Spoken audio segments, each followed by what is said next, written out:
President Biden meeting with victims of the mass shooting in Monterey Park, California, where 11 people were killed and 9 wounded in a dance hall in January, amid the push to reduce gun violence in America.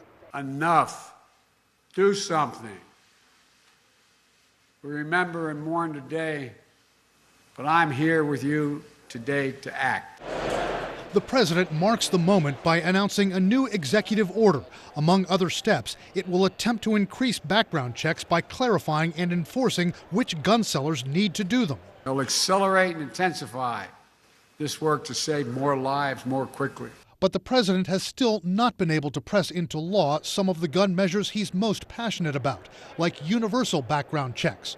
As for his other ambitious goals, and I'm determined once again to ban assault weapons and high-capacity magazines.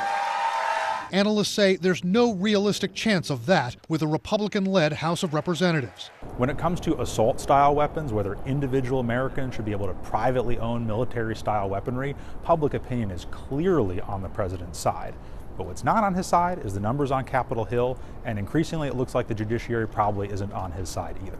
Last year, in the wake of the Uvalde, Texas mass school shooting, the president signed into law the most comprehensive gun control measure in almost 3 decades, providing incentives for states to enact red flag laws, which allow for courts to temporarily deny guns to people perceived to be threats to themselves or others, and imposing enhanced background checks for gun buyers between the ages of 18 and 21. But many, including Biden himself, saw that law as just a tiny step.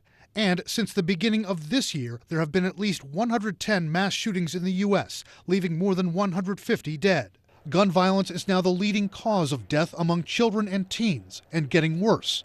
During a surge of child mortality in America over the last 2 years, a new study says, gun violence is a central factor responsible for nearly half the jump in 2020.